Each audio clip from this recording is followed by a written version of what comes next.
ఇంతలా పిండేస్తే. సో ఈసారి కోవిడ్కి వస్తే మాత్రం 10 రోజులు 15 రోజులు సరిపోవు. యానం 1 నెల రోజులు వేసుకుంటే రోజుకు ఒకటికి ఇవ్వచ్చు. అప్పుడు నాకు ఇబ్బంది ఉండదు, మీకు ఇబ్బంది ఉండదు. That is a better way అనిపిస్తుంది. ఎందుకంటే ఏంటిది ఏమైనా ఎనర్జీ డ్రింక్ ఇస్తున్నారేమో. సో ఏదేమైనప్పటికీ దేవుని మహాకృపలో ఈ విధంగా మిమ్మల్ని అందరినీ కలవడం చాలా సంతోషదాయకం. తక్కువసేపే మాట్లాడతాను, మరీ విస్తరించి మీతో మాట్లాడలేను. అయినప్పటికీ చాలా విలువైన విషయాలు చెప్తాను. భాషతో 10,000 మాటలు పలుకుట కంటే మనస్సుతో 5 మాటలు పలుకుట మేలు అన్నాడు అపోస్తలుడైన పౌలు. ఆల్రెడీ మీరు ఏదో నేరుగా నన్ను చూడడం ఈరోజు చూస్తున్నారు, కానీ మీకు ఆల్రెడీ నేను తెలుసు. చాలా ప్రసంగాలు మీరు యూట్యూబ్లో ఆల్రెడీ వినే ఉంటారు కదా. ఎంతమంది వింటున్నారు యూట్యూబ్లో? Very nice, love you all, God bless you all. So మీరందరూ ఆటోమేటిక్గా నా కుటుంబం అయిపోయారు. ఎందుకంటే విజయ్ ప్రసాద్ ఫౌండేషన్ అనే మన ఛానల్లో మీరు ఎప్పుడైతే సబ్స్క్రైబ్ చేసుకున్నారో ఆటోమేటిక్గా ప్రతి ప్రసంగం మీకు వస్తూనే ఉంటుంది. నేను రాసిన ప్రతి పాట మీకు వస్తూనే ఉంటుంది. ఇంకా నేర్చుకోండి. ఇంకా మా కొత్త కొత్త పాటలు ఇండియాకి వెళ్ళిన తర్వాత కూడా రిలీజ్ చేస్తాం. సో నేర్చుకోండి, బలపడండి, ఆత్మీయంగా మీరందరూ వర్ధిల్లాలి. ముఖ్యంగా నేను వెళ్ళిన తర్వాత కూడా మీకోసం, మీ కుటుంబాల కోసం, మీ సంఘాల కోసం ప్రార్థిస్తూ ఉంటాను. నా అనుదిన ప్రార్థనలో జ్ఞాపకం చేసుకుంటాను. మీరు కూడా మర్చిపోకుండా నా కోసం కూడా ప్రార్థన చేయండి. దేవుని యొక్క సన్నిధిలో నిందారహితంగా ఇంకా అనేక మందిని సంపాదిస్తూ నీతి మార్గంలో నడవాలి. ఇందాకనే చెప్పాను. ఈరోజు మాల్యాలో 5గురికి బాప్తిస్మం ఇచ్చారు. 5గురు బాప్తిస్మం తీసుకున్నారు, నేనే ఇచ్చాను. ఇప్పటికి దాదాపు 3,200 పైచీలకు బాప్తిస్మాలు ఇచ్చాను ఈనాళ్ళ ఈ సేవ. అది దేవుడు నాకు ఇచ్చినటువంటి ఒక ఆధిక్యతగా నేను భావిస్తున్నాను. ఇంకా భవిష్యత్తులో ఎంతమంది రక్షణలోకి రాబోతున్నారో, ఎంతమంది సత్యంలో ఎదగబోతున్నారో నాకైతే తెలియదు, కానీ ప్రభు చిత్తం ఎలా ఉంటే అలా నడిపింపబడుతూ ముందుకెళ్తాను. సరే, హాట్ వాటర్ దొరుకుతుంది. హాట్ వాటర్ కాదు, ఏదైనా హాట్ వాటర్ దొరికితే తీసుకోండి. ఈ బాటిల్లోదే వేడి చేయండి. ఏది మినరల్ వాటర్నే కొంచెం వేడి చేసి ఏదైనా కప్పులో వేసి తీసుకురండి. కప్పు అంటే ప్లాస్టిక్ కప్పు కాదే, తీసుకురండి. అట్లా తీసుకురండి. రైట్. సో దేవుని యొక్క వాక్యంలోని శక్తి ఎంత బలమైనది అనేది మనకు అర్థమైతే ఆ వాక్యాన్ని ప్రేమిస్తూనే ఉంటాం. వాక్యం ప్రకటించే వారిని కూడా ఏం చేస్తాం? ప్రేమిస్తూనే ఉంటాం. ఒక మాట మీకు చెప్తా, అన్ని దానాల్లోకెల్లా గొప్పదానం అంట అన్నదానం అంటారు. ఎందుకు అన్నదానం అంటారు తెలుసా? ఆకలి అందరికీ ఉంటుంది. అన్నం తినకపోతే మనం ఏమైపోతాం? చచ్చిపోతాం. అర్థమైందా? ఆకలి అందరికీ ఉంటుంది, అన్నం తినకపోతే మనం చచ్చిపోతాం. అందుకని అన్నాన్ని ప్రేమిస్తాం, అన్నం దానం చేసేవాడిని కూడా ప్రేమిస్తాం. అన్నాన్ని ప్రేమిస్తాం, అన్నం దానం చేసేవాళ్ళని కూడా ఏం చేస్తాం? ప్రేమిస్తాం. ఇన్ ద సేమ్ సెన్స్ యేసు ప్రభు వారు చెప్తున్నారు, క్షయమైన ఆహారము కొరకు కష్టపడకుడి కానీ నిత్య జీవము కలుగజేయు అక్షయమైన ఆహారం కొరకు కష్టపడండి. అంటే ఈ జీవాహారం ఏదైతే ఉందో, ఈ జీవాహారం మీకు సాదాసీదా జీవితాన్ని ఇవ్వదు, జీవాన్ని ఇవ్వదు, నిత్య జీవితాన్ని ఇస్తుంది. సో ఇది కూడా ఆహారమే. ఈ ఆహారం తిన్నవాడు ఎప్పటికీ చచ్చిపోడు, ఎప్పటికీ చనిపోడు, ఎప్పటికీ దప్పికొనడు. అలాంటి ఒక గొప్ప శక్తివంతమైన ఆహారం ఈ జీవాహారం. ఇప్పుడు జీవానికి నిత్య జీవానికి తేడా అర్థమైతే మీకు అన్ని అర్థమైపోతాయి. ఇప్పుడు మీరు జీవంలో ఉన్నారు. ఇదంతా ఏంటిది? జీవము. మనం అందరము జీవించి ఉన్నాము. ఎలా ఉన్నామమ్మా? జీవించి ఉన్నాము. దీన్ని జీవము అంటారు. ఏదో ఒక రోజు మనం ఈ లోకాన్ని విడిచిపెడతాం. ఆ తర్వాత కూడా మనం జీవించే ఉండాలి. దాన్ని ఏమంటారు తెలుసా? నిత్య జీవం. ఇది నిత్య జీవమా, ఉత్తి జీవమా?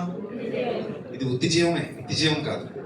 ఎందుకంటే అధిక బలము నేడల 80 సంవత్సరం అయినను వాటి వైభవం, ఆయాసం, దుఃఖం కదా. అధికంగా బలం ఉంటే ఎన్ని సంవత్సరాలు? 80 సంవత్సరాలు. అయినా వాటి వైభవం, ఆయాసం అయినట్ట. సో అక్కడ దుఃఖం లేదు, ఏడుపు లేదు, ఆకలి లేదు, కన్నీళ్ళు లేవు. నిత్యము సంతోషం ఉంది, నిత్యము ఆనందం ఉంది. నిత్యము ఉల్లాసం ఉంది, దేవునితో గడిపే సమయం ఉంది. అలా మనం దేవునితో గడపటానికి ఈ లోకాన్ని విడిచిపెట్టి పరలోకము, ఏ లోకము? పరలోకము. ఆ పరలోకమునకు నిన్ను నన్ను నడిపించాలనే మన మీద ఉన్న శాపాన్ని, ఆ చీకటిని తీసేసి సంపూర్ణమైన వెలుగులో నిలబెట్టి తేజోమయులుగా చేసి నిత్య జీవానికి తీసుకెళ్లాలనే యేసుక్రీస్తు పరలోకాన్ని విడిచిపెట్టి లోకానికి వచ్చి కలువరి శిలువలో తన ప్రాణాన్ని సైతం ధారపోశారు. ఎందరికీ తెలుసు, మరణము 2 రకాలు. మరణం ఎన్ని రకాలు? 2 రకాలు. జీవం 2 రకాలు. జీవం 2 రకాలు, మరణం 2 రకాలు. జీవం గురించి మనం ఆల్రెడీ మాట్లాడుకున్నాం. ఇక్కడి జీవం నిత్య జీవం, ఇక్కడి జీవం నిత్య జీవం. ఇక్కడి జీవం ఎంతవరకు అనుకున్నాం? 60 లేదా 70 లేదా 80. ఇంకా బాగా మంచి ఆరోగ్యకరమైన జీవన శైలి కలిగి ఉంటే ఒక 100. అక్కడ జీవం there is no limit, there is no end. That is called eternal life, everlasting life. అంటే శాశ్వత కాలం ఉండే జీవం, అది నిత్యము ఉండే జీవం, అంతము లేని జీవం. అందుకే జీవం ఎన్ని రకాలు? 2 రకాలు. అలాగే మరణం 2 రకాలు. మరణం ఎన్ని రకాలు? 2 రకాలు. ఒకటి సాధారణమైన మరణం, ఇది అందరికీ వచ్చును. హెబ్రీ పత్రిక 9వ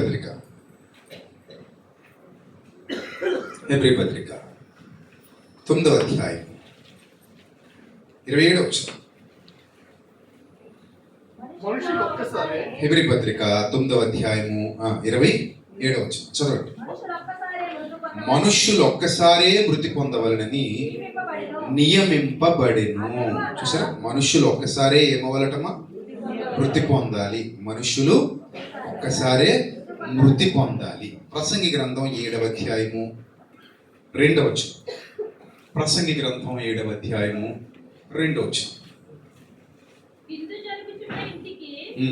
పోవుట కంటే ప్రలాపించుకున్న వారి ఇంటికి పోవుట మేలు.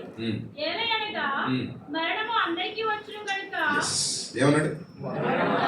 మరణం అందరికీ వస్తుందంట. చిన్నపిల్లలకు వస్తుంది, చిన్నపిల్లలకు వస్తుంది, అప్పుడే పుట్టినోళ్ళకి వస్తుంది, పెద్దవాళ్ళకి వస్తుంది, వృద్ధులకు వస్తుంది, యవనస్తులకు వస్తుంది. ఎవరికి ఎప్పుడు వస్తుందో కూడా తెలీదు, కానీ మరణం అందరికీ వచ్చును. మనుషులు ఒక్కసారే మృతి పొందవలెను. ఇదంతా మనం చూసిన తర్వాత ఇది ఒక విధమైన మరణం. మొదటి జీవము, మొదటి మరణం. మొదటి జీవము, మొదటి మరణం. నిత్య జీవము, నిత్య మరణం. అర్థమైందా? నిత్య జీవము, నిత్య మరణం. మొదటి జీవము, మొదటి మరణం మనందరికీ అర్థమైపోయింది. ఇది భక్తులకి వస్తుంది, భక్తిహీనులకే వస్తుంది. ఇంకా దేవుడు ఇంకో మంచి మాట అన్నాడు. ఆయన భక్తుల మరణము ఆయన దృష్టికి ఎలాంటిది? విలువ కలిగింది. ఆయన భక్తుల మరణం ఆయన దృష్టికి ఏంటమ్మా? విలువ కలిగింది. ఇప్పుడు మరణాన్ని విలువగలదంటున్న దేవుడే ఇంకో మాట అన్నాడు. రోమపత్రిక 6వ అధ్యాయము. రోమపత్రిక 6వ అధ్యాయము 23వ వచనం చదువుతాం. రోమపత్రిక 6వ అధ్యాయము 23 చదువుతాం. ఏముంది అక్కడ? ఏలయనగా, ఆగండి ఒకసారి ఆగండి. పాపం వల్ల జీతం వస్తుందట. పాపం వల్ల ఒక జీతం వస్తుందట. పాపం ఎవరు చేస్తారు? ఊహ తెలిసిన ప్రతోడు చేస్తాడు. ఊహ తెలియని వాడు చేయలేడు. కానీ ఆజ్ఞాతిక్రమమే పాపం. ఆజ్ఞాతిక్రమం ఎవరు చేయగలరంటే ఊహ తెలిసాక, ఆజ్ఞల గురించి అవగాహన వచ్చాక, మనస్సాక్షికి విజ్ఞత వివేకం తెలిసాక, ఏది మంచి ఏది చెడు అనే దారులు నిర్ణయించుకున్నాక పాపం చేసే అవకాశం అందరికీ ఉంది. అందుకే నేను ఏమంటున్నాడంటే, పాపం వల్ల వచ్చే జీతం ఒకటి ఉంది నాయన, అది మరణం. ఇప్పుడు ఇందాక మనం చదువుకున్నది సాధారణ మరణం, అందరికి వస్తుంది. భక్తులకి వస్తుంది, భక్తిహీనులకి వస్తుంది. కామన్. కామన్ డెత్ అంటారు దీన్ని. ఏ డెత్ అంటారు దీన్ని? Common death. కానీ రెండో మరణం, ప్రకటన గ్రంథం దీన్ని ఏ మరణం ఉంది? అది రెండవ మరణము అంది. ఇదే ప్రకటన గ్రంథంలో నిత్య మరణము, శాశ్వతము ఉండే మరణము, మరణము వారికి కాపరిగా ఉండును, మరణము వారిని ఏలును. ఈ పదాలన్నీ దాని గురించి రాయబడ్డాయి. అది పాపము వలన వచ్చే జీవం. సో ఇప్పుడు డిసైడ్ చేసుకోండి, నిత్య జీవము, నిత్య మరణం, సాధారణ జీవము, సాధారణ మరణం. సాధారణ జీవం అందరికీ కామన్గా వచ్చేసింది. ఇప్పుడు సాధారణ మరణం కూడా అందరికీ కామన్గా వచ్చేస్తుంది. నిత్య జీవితం కామన్గా రాదు, నిత్య మరణం కూడా కామన్గా రాదు. బాగా అర్థం చేసుకోండి. నిత్య జీవం కావాలా? క్రీస్తు వైపు చూడు. నిత్య మరణం కావాలా? లోకం వైపు చూడు. అర్థమైందా? నిత్య జీవం కావాలా? ఎవరి వైపు చూడు? యేసు వైపు చూడు. క్రీస్తు యేసునందు మనకి నిత్య జీవం, క్రీస్తు యేసునందు దేవుడు అనుగ్రహించాడు. కొన్ని రెఫరెన్సెస్ మీకు చూపిస్తాను, త్వరగా చూడండి. నిత్య జీవానికి సంబంధించి కొన్ని అద్భుతమైన రెఫరెన్సెస్ నేను మీకు చూపిస్తాను, త్వరగా చూడాలి, సమయం లేదు.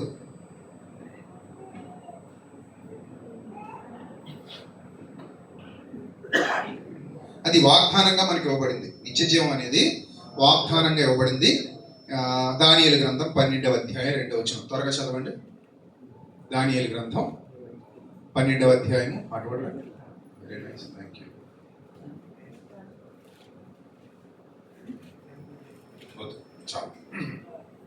చదవనమ్మా త్వరగా. దానియేలు గ్రంథం 12వ అధ్యాయం 2వ వచనం. మరియు సమాధులలో నిద్రించు అనేకులు మేలుకొనేదరు, కొందరు నిత్య జీవము అనుభవించుటకును, కొందరు నింద పాలగుటకును, నిత్యముగా ఏములగుటకును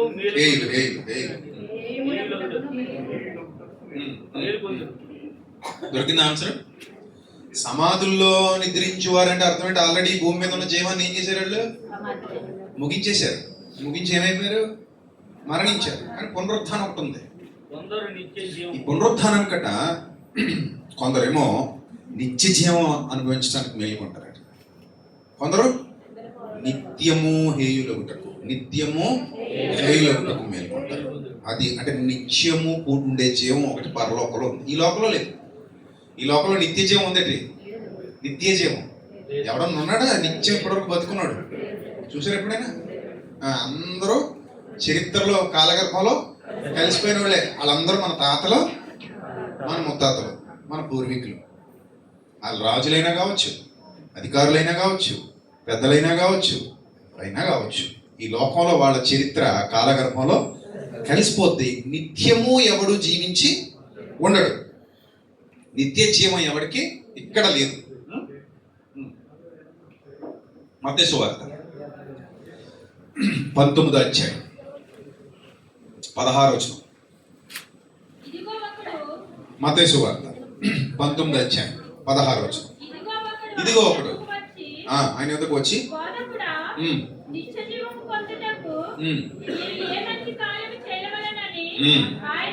చూసారా ఎంత మంచి చూడతారు. ఏమడిగాడట? ఏమడిగాడు? నువ్వు ఎప్పుడైనా వచ్చి మీ బోధకుని అడిగింది, ఇక్కడ మీ బోధకుడు ఎవరు? ఇంతమందిలో ఎవరండి సంఘానికి కాపరి? మీరా? నిలబడండి ఒకసారి. ఎప్పుడైనా ఈ దగ్గరకు వచ్చి మీరు బోధకుడా నిత్య జీవం పొందడానికి నేనేం చేయాలి ఎప్పుడైనా అడిగావా? అక్కమ్మ రాలేదండి, ప్రార్థన చేయండి. అదొక కూడా జీతం సరికెత్తలేదండి, ప్రార్థన చేయండి. కాళ్ళు నింపులండి, ప్రార్థన చేయండి. తలకాయ పూటండి, ప్రార్థన చేయండి. ఇంకేంటండి? పిల్లోడు మాట వింటలేదండి. ఇప్పుడు మొక్కై వంగనిది మరి అంతే కదా. చిన్నప్పుడు గాలి కుదిలేస్తావు, ఇప్పుడు చెట్టు వంకరలు తిరిగిపోయి సరి చేద్దాం అనుకుంటాం. ఎప్పుడు సరి చేయండి మరి అంతేనా? మా పిల్లోడికి 7వ సంవత్సరం ఇప్పుడు దాకా ఫోన్ అలవాటు చేయలేదు. ఈడు వచ్చాక బొట్టోడు కూడా ఫోన్ అట్టు తిరుగుతున్నాడు. పెంపకలోపం. ఇప్పుడు ఎడుతాం, అవునా కదా? సో అడిగారండి పాస్టర్ గారు ఎప్పుడైనా? అడిగారమ్మా మీరు? అడగరా? ఏం వద్దా? అవసరం లేదమ్మా మనకి. ఏమా మనకి ఎందుకమ్మా నిత్య జీవం? ఈ జీవం చాలు ఏమా ఇక్కడ సుఖంగా బతికేసి సుఖంగా తినేసి హాయిగా చచ్చిపోయి నరకానికి వెళ్ళిపోదాం అందరం. అంతేనా? ఇక్కడ అడిగాడా అడగలేదు చెప్పండి. అప్పుడు యేసు ప్రభు పొగిడాడా పొగడలేదా చెప్పండి.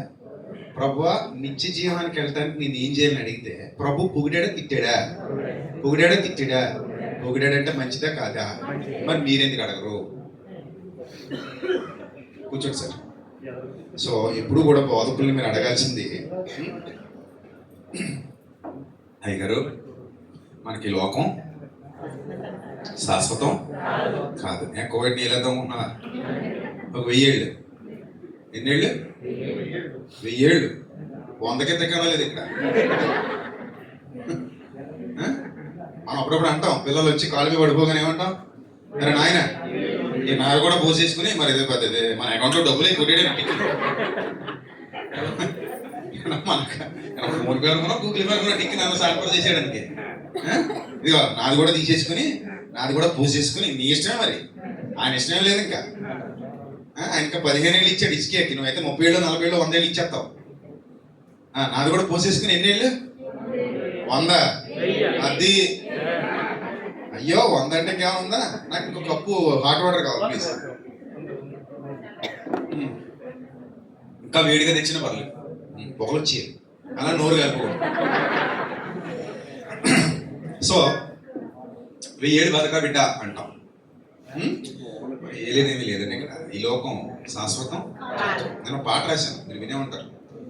సర్వలోక న్యాయాధిపతి అని ఒక ఆల్బంలో రాశాను. ఈ లోకము కాదు శాశ్వతము, కొద్దిపోయింది, పరలోకమే నాకు ఆశ్రయము, నా యేసుని ఆగమనము, మేఘాలపైన పయనము, ఏనాడో ఆ సుదినము వేచి ఉన్నది నా హృదయము. ఈ లోకము కాదు శాశ్వతము, పరలోకమే నాకు ఆశ్రయము. ఈ పాట ఎవరికైనా పూర్తికొచ్చా? వస్తే తర్వాత వచ్చి పాడండి, నాకు కొంచెం పని తగ్గుతుంది. లేకపోతే నేర్చుకోండి, నెక్స్ట్ టైం వచ్చినప్పుడైనా పాడండి నా పాటలు. దాదాపు ఒక 60 పాటలైనా రాసుంటాను. అందులో కన్నీట కరిగిన స్మృతులు బాగా పాపులర్ అయింది. కన్నీట కరిగిన స్మృతులు, గుండెల్లో ఎన్నో వ్యధలు, విశ్వాసుల జీవితాలు, పలుకుతున్న సాక్ష్యాలు, రాళ్ళ క్రింద నలిగిన వాళ్ళు, రంపాలకు తెగిపడినోళ్ళు, కత్తుల రక్తాక్షరాలు, క్రీస్తు కొరకు హత సాక్షులు. ఇవన్నీ నేను రాసిన పాటలే. దేవాది దేవుని మహాకృప వల్ల ఇలాంటి ఎన్నో అద్భుతమైన పాటలు క్రైస్తవ సమాజానికి అందించడం జరిగింది. అందులో ఎక్కువ పాటలు పరలోకం గురించి నేను రాశాను. నా బోధల్లో కూడా ఎక్కువ పరలోకం ఉంటుంది. అసలు అపోస్తలుల బోధలోనే అది ఉంది. అపోస్తలుల బోధలోనే అది ఉంది. అందుకే మీరు గుర్తుపెట్టుకోండి, మొదట ఆయన నీతిని, మొదట ఆయన రాజ్యాన్ని మనం వెతకాలి. అంతే. Rule is rule for. మొదట ఆయన నీతి, మొదట ఆయన రాజ్యం, అప్పుడు అవన్నీ మీకు అనుగ్రహింపబడి. అర్థమైందా? సో కాబట్టి మనం వెతకాల్సింది వెతకకుండా అక్కర్లేని దాని వైపు వెతికామనుకోండి, అసలైంది పోగొట్టేసుకుంటాం. నా పాయింట్ అర్థమైంది అనుకున్నా. అసలైంది పోగొట్టుకోకూడదు. అప్పుడు ఎలా ఉంటుందంటే తొక్క తినేసి పండు పడేసినట్టు ఉంటుంది.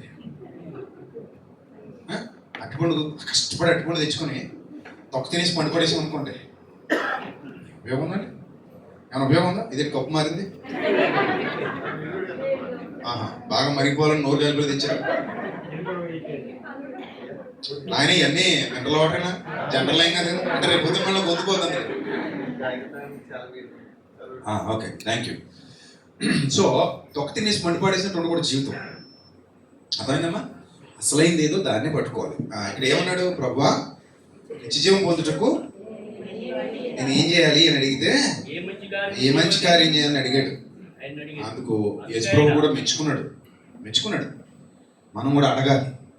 అడగడమే కాదు, ఆలోచించాలి. ఆలోచించడమే కాదు, ఆ మార్గంలో నడవాలి. ఎందుకంటే మనకి లోకం శాశ్వతమైంది కాదు. గుర్తుపెట్టుకోండి, ఇది కొంతకాలమే ఉంటుంది.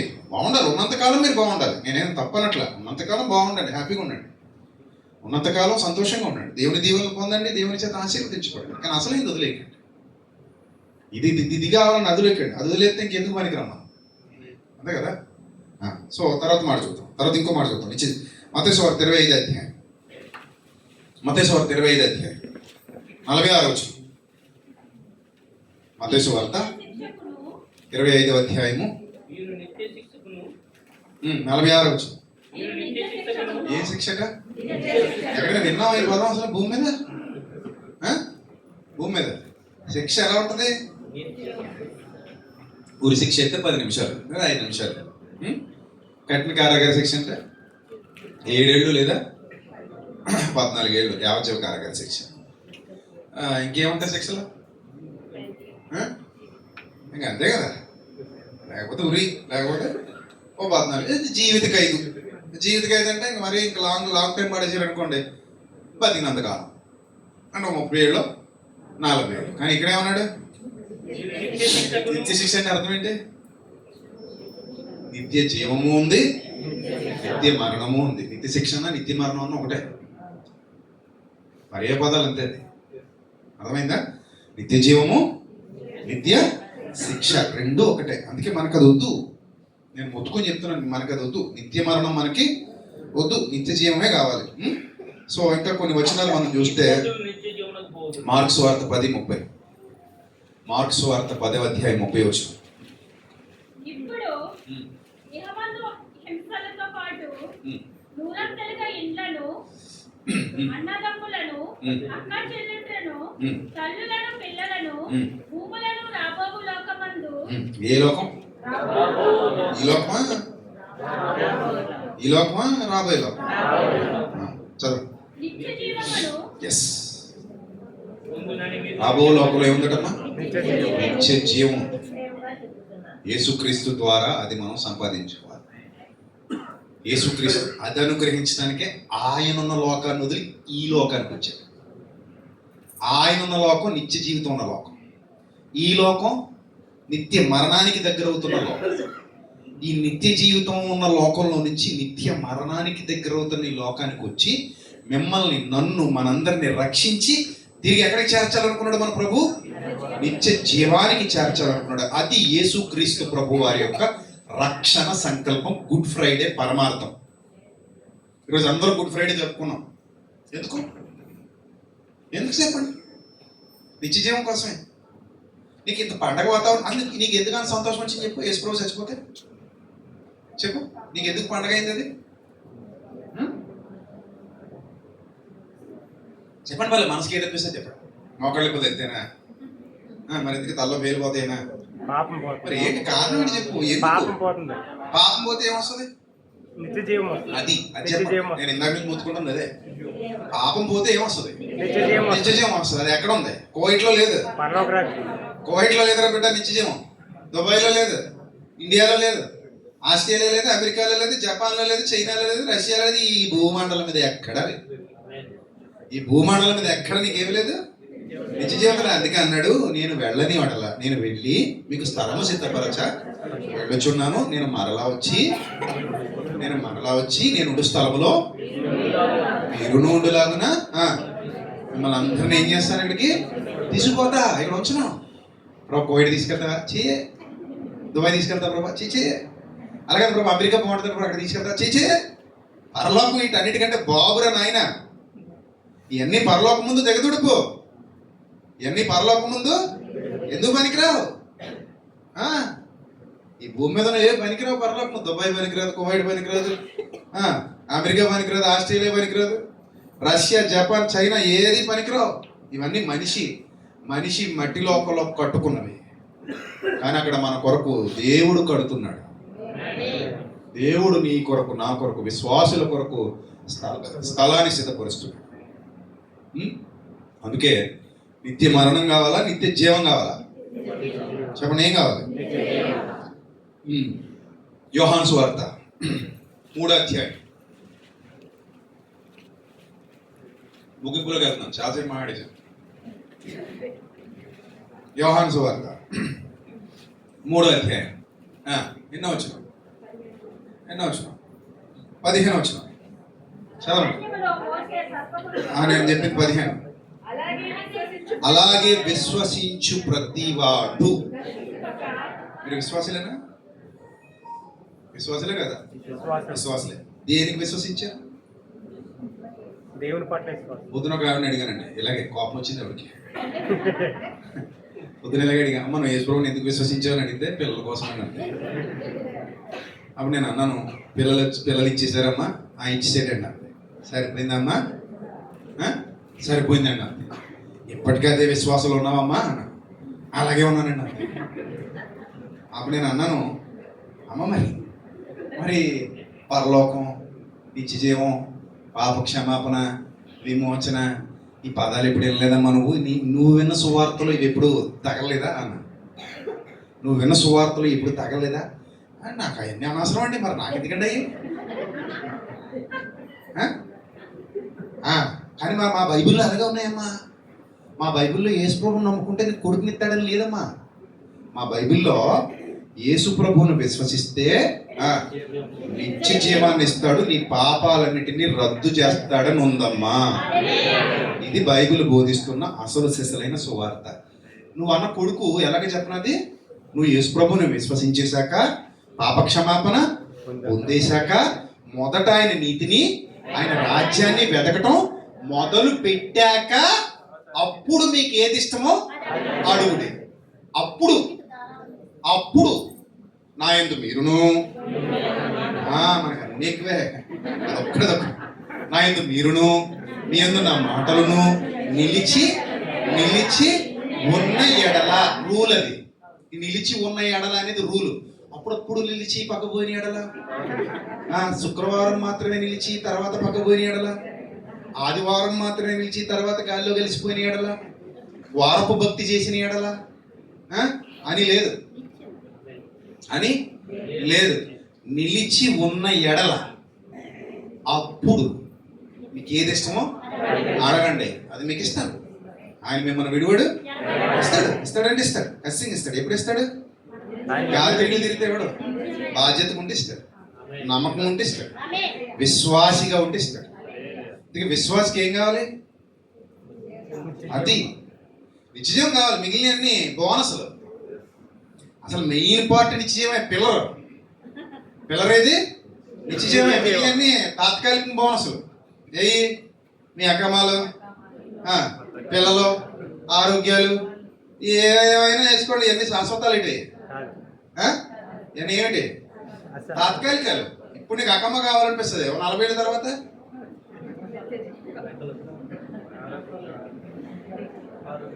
నలభై ఏళ్ళ తర్వాత అంటున్నాను. అప్పటికి ఇలా ఊగుతూ ఉంటావు.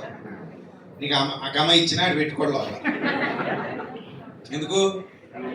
ఊగే కూడా ఆడికి వద్దు. ఆడే ఊగుతున్నాడు కాబట్టి నువ్వు సాయం చేయాలి. కాబట్టి అప్పుడు ఏమంటాడు? అమ్మా ఇన్నాళ్ళు చేసిన సేవలకి అమ్మనాలు, ఈసారి నీకు అమ్మనాలు వెళ్ళు, టికెట్ తీసి పంపారు. సో 40 ఏళ్ల తర్వాత మనకు అక్కమ్మ కావాలా? మంచం పట్టేశాక కోడలు తిట్టుకుంటూ, సీరుకుంటూ, సిరాకు పడుతూ, ఇద్దరు కొట్టుదానా ఎప్పుడు సత్తవే బాబు నువ్వు అంట మాటలు శివుని పడుతుంటే మంచం మీద ఉండగా, ప్రభువా ఈడు కోసమే కదా ప్రభు ఎంత ప్రార్థన చేశాను, కొడుకుని ఇప్పుడు దీనికి అప్పగించాడు, ఎడవపోయాడు. ఇదేమో నన్ను పెనం మీద అట్లా గీపారు. అది ఏమంటాం? ప్రభువా తీసేసుకో ప్రభు. ఎవరిని కోడవని ఎవరిని తీసుకోవాలి చెప్పి ఇప్పుడు నిన్నే ప్రభా చాలు ప్రభు తీసేసుకో ప్రభు. కొడుకు వద్దు, కోళ్ళు వద్దు, ఈ మనవడ కూడా అసలు వద్దు. ఎందుకంటే అసలు ఇల్లు ఇవ్వట్లేదు నాకు. కాబట్టి ఎవరొద్దు ప్రభు తీసేసుకో ప్రభు. అలాంటి స్థితికి వెళ్ళిపోతాం మనం. అందుకే ఆ వైభవం అంతా ఆయాసం అంట, దుఃఖం అన్నాడండి. దుఃఖం 80-90 ఏళ్ళు వచ్చాక అంత దుఃఖమే. అప్పుడు ఏమంత హ్యాపీగా ఉండలేం మనం. ఇప్పుడు ఎప్పుడు మీరు అడిగేవన్నీ శాశ్వతాలా తాత్కాలికాలా? శాశ్వతమైంది. మరి తెలివైనడు కాబట్టి శాశ్వతమైంది ఇస్తున్నాడు అండి. తెంగరోళం కాబట్టి అశాశ్వతమైనవి అడుగుతున్నాం అండి. అసలైంది అడగడం మానేసి. తెలివైనడు కాబట్టి ఏమిస్తున్నాడు? శాశ్వతమైంది ఇస్తానని వాగ్దానం చేశాడు. వాగ్దానం అది. ఏమనుకుంటున్నారు? నిత్యజీవం అంటే మామూలు సదాసీద అనుకుంటున్నారా? వాగ్దానం. వాగ్దానం చూస్తారా? చూడండి, యోహాన్ గారు రాసినటువంటి మొదటి పత్రిక, యోహాన్ గారు రాసిన మొదటి పత్రిక 2వ అధ్యాయం 25వ వచనం. యోహాన్ గారు రాసిన మొదటి పత్రిక 2వ అధ్యాయం 25వ వచనం. నిత్య జీవము అనుగ్రహింతునను నదియే. ఆయన డైరెక్ట్ గా మధ్యవర్తులు ఎవరు లేరు, ఇంకా తానే మనకు చేసిన వాగ్దానము. ఎవరు చేశారు ఈ వాగ్దానం? ఏమిస్తానన్నాడు? ఎందుకు నిత్యజీవం ఇస్తా అన్నాడు? అది నిత్యము ఉండేది, శాశ్వతమైంది, కదలలేంది. అది కావాలా? ఇంకేం కావాలి చెప్పండి. మరి దాన్ని మించింది ఏదైనా చెప్పండి, అప్పుడు ఒప్పుకుంటారు. చెప్పండి అమ్మా, దాన్ని మించింది చెప్పాలన్నా చెప్పండి. ఎందుకు పర్లేదు, ఆలోచించండి. దొరికిందా? మీరు తలకిందులుగా తపస్సు చేసినా దాన్ని మించింది ఇంకోటి దొరకను గాక దొరకదు. ఇప్పుడు మరి నిత్య మరణమా, నిత్య జీవమా? ఇది మీ ముందున్న ప్రశ్న. దేవుడు ఈ గుడ్ ఫ్రైడే దినాన మీ ముందుంచినటువంటి ప్రశ్న నిత్య మరణమా, నిత్య జీవమా? కాబట్టి ఆ నిత్య జీవం కావాలి అనుకుంటే భక్తి నిత్య జీవం కోసమే చేయాలంట. తిమోతికి రాసిన మొదటి పత్రిక 6వ అధ్యాయం 12వ వచనం. పోనేనంటే బాబు విజయప్రసాద్ రెడ్డి అనే ఒక ఆయన వచ్చాడండి, సేవకుడు, ఇంకా నిత్య జీవం గురించి ఓదరగొట్టాడండి బాబు. మాకేమో ఇవన్నీ పెద్ద పరిచయం లేవు. మేము మా పాస్టర్ గారిని కూడా ఇప్పుడు అడగం అలాంటివి. ఆయన ఏం వదలగొట్టాడు, నా మీద నింద లేకుండా మన అందరికీ అన్నయ్య. ఎవరు? పౌలన్నయ్య. ఆయన శిష్యులకి లేఖ రాశాడు. ఏం రాశాడు చూడండి ఒకసారి. పౌలన్నయ్య 6:12 తిమోతికి రాసిన మొదటి పత్రిక 6వ అధ్యాయం 12వ వచనం చదవండి. విశ్వాస సంబంధమైన మంచి పోరాటము పోరాడి తిని నా పరుగు తుదముట్టించి తిని. ఎవరికి రాస్తారు? బ్యాంది సాగు దగ్గర పడిదుల్లిడికి రాసేస్తారు ఫ్లెక్స్ మీద. రాస్తారు రాయరా? బాబా సిగ్గులేని మొక్కలు మనకి. ఎన్నిసార్లు రాసేసేమో అలాగా. నిజంగానే ఒకరోజు వెళ్ళాను నేను అలాగా. నేను వెళ్తే రాసేస్తే పక్కన కూర్చున్న పాస్టర్ గారు అన్నారు, ప్రసాద్ రెడ్డి గారు మీరు ఎక్కువ ఫీల్ అవ్వకండి, తాగితే చచ్చిపోండి అన్నారు. అమ్మా మరి నన్ను ఎందుకు పిలిచావయ్యా నువ్వు అన్నారు. నన్ను ఎందుకు పిలిచావు నువ్వు అంటే, ఏం చేయను బాబు వాళ్ళని తినేస్తున్నారు అన్నట్టు. అప్పుడు చెప్పాను, అమ్మా చచ్చిపోతే చచ్చిపోయాను రాయి, తాగి చచ్చిపోతేనే రాయండి. ఈ వచనం దయచేసి వాడకండి అమ్మా, మీ పిల్లలు మీ కాలు పట్టుకుంటాం. ఆయన పోరాడింది మంచి పోరాటం కాదమ్మా, బ్యాంక్ షాప్ దగ్గర పోరాటం. ఈ పోరాటానికి ఆ పోరాటానికి లింకేసేసి ఎవరు పడితే వాడేస్తా పెట్టింది. 60 ఏళ్ళ ముసలమ్మని తీసుకొచ్చి నవ్వవద్దు అన్నట్టు ఉంటుంది కదా. మరి పోరాటానికి పౌలు గారి పోరాటానికి సంబంధం ఉందా? గాంధీ షాప్ దగ్గర పీకి పెట్టుకుని లింకులు ఉడిపోలే దొరడమా? పోరాటం అంటే దగ్గర పెట్టి పోరాటం అది, కుక్కల్లాగా దెబ్బలాడుకోవడం. ఇంటికి వచ్చి పెళ్ళని కొట్టడం మంచి పోరాటమా? తాడగా డబ్బులు ఇమ్మని చెప్పి చుట్టు పెట్టుకుని ఈదులో పంపించడం మంచి పోరాటమా? పిల్లలు ఫీజు కట్టకుండా అరవడి చేయడం మంచి పోరాటమా?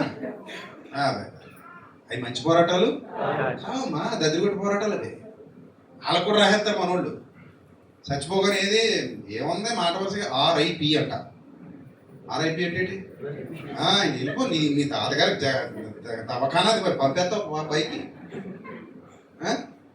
RIP ఏ IP లేదు అక్కడ, ఆయన ఇవ్వాలి. అర్థమైందా? చదవండి. విశ్వాస సంబంధమైన మంచి పోరాడము నిత్య జీవమును చేపట్టుము. దాన్ని పొందుటకు నీవు పిలువబడి అనేకులకు సాక్షిగా మంచి ఒప్పుకోలు ఒప్పుకొంటివి. ఎందుకు పిలువబడ్డారమ్మా మీరందరూ? చెప్పండి అమ్మా, ఎందుకు పిలువబడ్డారు? దాని పొందుటకు. దేని పొందుటకు? ఇందులో పోసేయండి అంతే సరిపోతుంది. దాని పొందుటకు అంటే అమ్మా నిత్య జీవం పొందుటకు. నిత్య జీవము పొందుటకు విశ్వాస సంబంధమైన మంచి పోరాటం పోరాడు. ఎవరన్నారు ఈ మాట? నేనా పౌలా? తర్వాత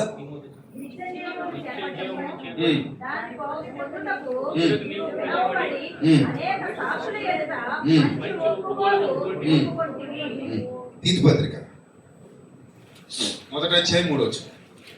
తీతుకు కూడా అది చెప్తాడు, తిమోతికి అది అందరికీ అది చెప్తాడు ఆయన. సత్య విషయమైన తీతు పత్రిక మొదటి అధ్యాయం 3వ వచనం. సత్య విషయమైన ఉమ్. అనుభవ జ్ఞానము నిమిత్తమును ఉమ్. దేవుని దాసుడును ఉమ్. యేసుక్రీస్తు అపోస్తలుడైన పౌలు ఉమ్. మన అందరి విశ్వాస విషయములో ఉమ్. నా నిజమైన కుమారులకు తీతుకు శుభమని చెప్పి వ్రాయినది. ఆ నిత్య జీవమును అబద్ధమాడ నేలని దేవుడు ఆగనమ్మా సూపర్ చక్రవర్తిలాగా. ఆ నిత్య జీవమును అబద్ధ మాట తెలియనుడు. దేవుడికి ఏం తెలియదట? మనకు కూడా తెలీదా? మనకు తెలుసు. ఏం తెలీదు? నిజం చెప్పడం తెలీదు. అది చెప్ప దేవుడికి ఏమో అబద్ధం ఆడటం తెలీదు, మనకేం తెలీదు? మనం నిజం చెప్పడం తెలీదు. అంతేనా? ఇక్కడ ఏమన్నాడు దేవుడు? అబద్ధమాడ నేరని దేవుడు. అబద్ధమాడ నేరని దేవుడు అనాది కాలమందే నిత్య జీవం. సో అలాంటి గొప్పదైన జీవాన్ని ఈ గుడ్ ఫ్రైడే సందర్భంగా మనం గుర్తు చేసుకుంటున్నాం. ఇప్పుడే కాదు, ప్రతిరోజు గుర్తు చేసుకోండి. మరణం తర్వాత ఒకటే మాట చెప్పి ముగిస్తాను. మరణం తర్వాత మీకోసం ఎవరు రావాలి? కాకులు రావాలా? మరి ఎవరు రావాలి? కాకులు రాకపోతే పర్లేదమ్మా, బాధపడకండి. ఎవరు రాకపోతే బాధపడాలి? దేవదూతలు. దేవదూతలు ఎందుకు రావాలి తెలుసా? అబ్రహాము రొమ్మున అనుకున్నట్టుకు నిన్ను నన్ను ఏం చేయాలి? కొనుక్కోవాలి. ఇప్పుడు మీరు చచ్చిపోయిన తర్వాత అలా కొలుతారండి. దేవదూతలు కానీ కనపడ్డారు అనుకోండి, హ్యాపీ. ఎవరు కనపడలేదు అనుకోండి, ఇంకా బీపీ. ఇంకొకటే పోతావు. ఎక్కడ పోతావు? అంతే పాతాళానికి. ఇంకా ఎందుకంటే అతిథులు ఎవరు లేరు నేను తీసుకెళ్ళాను. నువ్వు పోతావు ఇంక డైరెక్ట్ అక్కడికి. రెండు దారులు, ఒకటేమో అటు ఒకటేమో ఇటు. అందుకని మనకి ఏం కావాలమ్మా? నిత్య జీవితం కావాలి. నిత్య నరకం మన ఎవరికి వద్దు. యేసుప్రభు ఈ లోకానికి వచ్చింది నేను విడిపించడానికి. ఆ పాపం నుండి, ఆ పాపం వల్ల వచ్చే జీతం నుండి. ఆ పాపం వల్ల వచ్చే జీతం ఏది? ఏ మరణం? మళ్ళీ ముందు కొత్త పెట్టి చచ్చిపోతాను మళ్ళీ గంట చెప్పాలంటే ఏ మరణం? గట్టి చెప్పండి. మనకి ఏం కావాలి? రెండు ఎక్కడ దొరుకుతాయి? నిత్య జీవం దేవుని దగ్గర దొరుకుతుంది. నిత్య నరకం కూడా దేవుని దగ్గర దొరుకుతుంది. కానీ పరలోకంలో అది దొరకదు. అది కావాలంటే నరకానికి పోవాలి, పాతాళానికి పోవాలి. అర్థమైందమ్మా? ఈ భూలోకంలో సాధారణ జీవం ఉంటుంది, సాధారణ మరణం ఉంటుంది. అది భూలోకంలో ఏముంటాయి? సాధారణ జీవం ఉంటుంది, సాధారణ మరణం ఉంటుంది. పరలోకంలో ఏముంటుంది? నిత్య జీవం ఉంటుంది. నరకంలో ఏముంటుంది? నిత్య మరణం. క్లియర్. రాసేసుకోండి పుస్తకాల మీద. ఇప్పుడు వరకు చెప్పిన వచనాలన్నీ కూడా రాసేసుకోండి. ఈ రోజు ధ్యానించండి. ప్రభువా నాతో మాట్లాడినందుకు స్తోత్రము తండ్రి. ప్రభువా నీకు స్తోత్రం. నాతో మాట్లాడినందుకు నీకు స్తోత్రం. నీ సేవకుని నడిపించి నా కన్నులు వెలిగించినందుకు స్తోత్రం. ఇక మీద ఈ బాటలో నడుస్తా, ఈ బాటలో పరిగెడతా అని కోరుకోండి. ఈ నిత్య జీవం గురించి ఇంకా తెలియని వాడు లోకంలో చాలా మంది ఉన్నారు. వాళ్ళకు కూడా సత్యం ప్రకటించడానికి మీరు అందరూ దేవుని సైనికులుగా, క్రీస్తు సైనికురాళ్ళుగా నిలబడండి, పనిచేయండి, సువార్త ప్రకటనకు సహకరించండి, సత్య సువార్త వ్యాప్తికి సహకరించండి. అందుకే సహకారుల యొక్క పేర్లు ఎక్కడ ఉంటాయట? జీవ గ్రంథం ముందు వ్రాయబడి ఉంటాయట. మీరు పరిచర్య చేయండి, మీరు సువార్త ప్రకటించండి. మీరు ప్రకటించలేరా? ప్రకటించే వారిని పంపించండి. ఎందుకు? సువార్త ప్రకటింపవలసిన భారము నా మీద మోపబడి ఉన్నది. అయ్యో నేను సువార్తను ప్రకటింపకపోయిన యెడల నాకు శ్రమ. కాబట్టి ఇది మనందరి బాధ్యత. బాధ్యతాయుతంగా జీవిద్దాం. క్రీస్తు అనుగ్రహించే నిత్య జీవాన్ని మనం సొంతం చేసుకుందాం. మనవలే మన పొరుగు వారిని కూడా ప్రేమిద్దాం. ఏ ఆత్మ నశించుకోకూడదని ప్రార్థిద్దాం. వారికి సత్య సువార్త అందే విధంగా సేవకుల్ని, సంఘాలను ప్రోత్సహిద్దాం. నిత్య జీవార్థమైన ఫలితాన్ని కోసుకుందాం. అట్టి ధన్యత దేవుడు మీకు, మీ కుటుంబాలకు సమృద్ధిగా అనుగ్రహించి మిమ్మల్ని బలమైన విశ్వాస వీరులుగా తీర్చిదిద్దునుగాక. God bless you.